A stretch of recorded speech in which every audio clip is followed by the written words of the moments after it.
I haven't seen son of Awolowo, Zik, Hamadi Bello, that is governor. It's only children of poor people than Ulasi. I don't understand. It's only children of poor people that are what?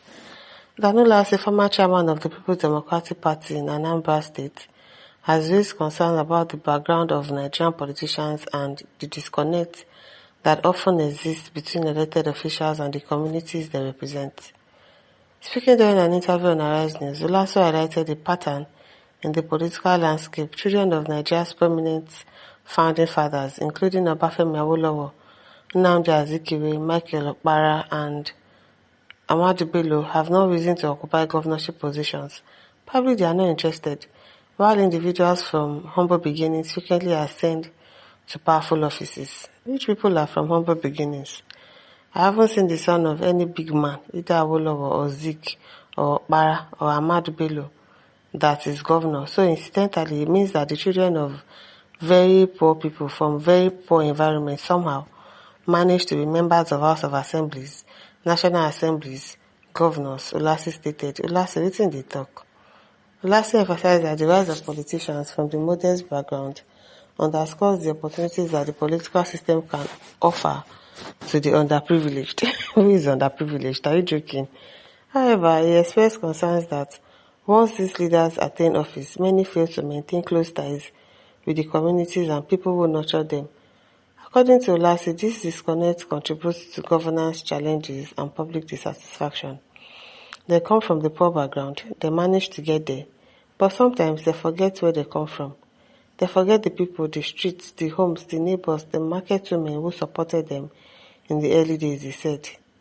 The former PDP chairman observed that this pattern is not only a reflection of individual behavior but also a broader issue in Nigerian politics, where power often isolates leaders from ordinary citizens. Ulasi argued that the failure to maintain connection with the electorate can erode public trust and undermine the effectiveness of governance. Political analysts agree that Ulasi's observation reflects a long-standing trend in Nigeria where socioeconomic backgrounds influence both political access and governance style. While children of political elites have historically leveraged family networks for influence, they rarely pursue executive positions such as governorship. Conversely, leaders emerging from less privileged environments often rely on grassroots support to secure electoral victories, yet they are sometimes criticized for losing touch with their roots once in power. Ulasi further suggested that leaders should deliberately cultivate humility and maintain engagement with their constituents to ensure policies address the real needs of communities. He underscored the importance of participatory governance and accountability, particularly for politicians who benefited from grassroots support to reach high offices. You can come from humble beginnings, rise to power, but your people are your responsibility. You must never forget the streets, the school, the hospitals, the market that raised you, he said. This well, John Ikembe says the reason is simple. The corrupt politician sponsors the people humble stresses with the intent to turn them into money-spinning robots. This is the reason for conflicts between the political godfathers and their children. Okay.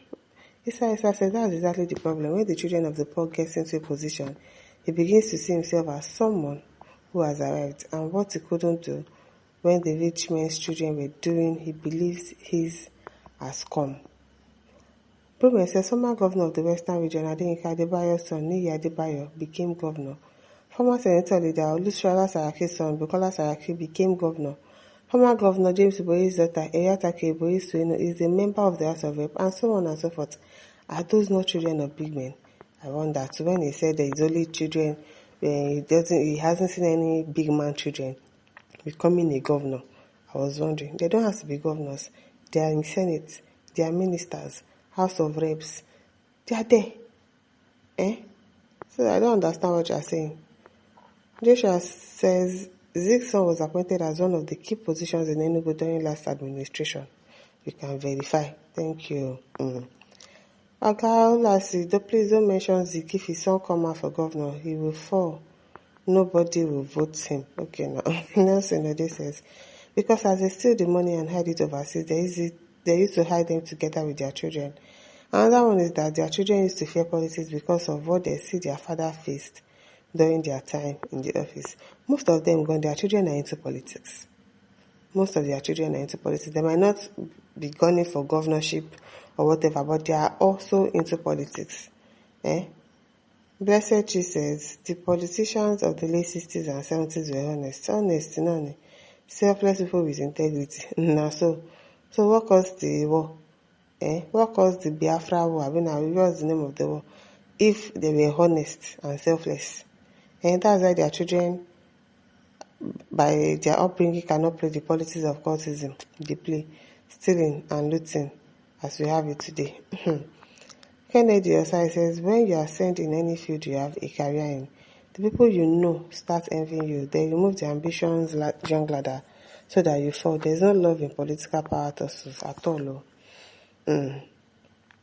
At Sunday, Iraq Botobo says, neither will the children of present political squandermaniacs have sense to become something useful. They are most cursed with a curse that follows thieves and vampires feeding on the people's blood, except members of their family that refuse to be evil, like them. Michael Labandi says, also descendants of the Nigeria's founding father have come into life, reading how their forefathers were treated by Nigerians, so I don't blame them for leaving the politics of Nigeria to those who know how to play it the way it is being played. Philip says, you aren't saying anything but nothing. The fact that one's father was a leader under any circumstances doesn't automatically qualify nor guarantees their children ascending to leadership position, even when they don't have the pedigree venturing into political floodgates. Michael Alabandi says, the politicians with a humble beginning actually rose to power through their people. I think they are reporting back to those who made them, but by whatever means. It's only when they fail to report back you hear and see wars between the maker and the made, making the people you call their people the grass that suffers where two elephants fight. Check backward from the very recent one that happened. That's Wiki and Fubara. Alberta Vincent said, no condition is permanent in this life. Let's learn to lean on Christ Jesus as the King for peace, joy, and happiness. Emegari says it's just love, karma, because these old politicians who have done far better than the new politicians, one way or the other, misused public funds and stepped on many toes. So their families have carried much curses that will transcend their generations yet unborn. The families of those old politicians equally know that uneasy lies the head that wears the crown. Chief Carlo says they were evil, so nobody wants to answer their names. My listeners, don't forget to like, share, subscribe. Thank you for listening. See you some other time. Bye.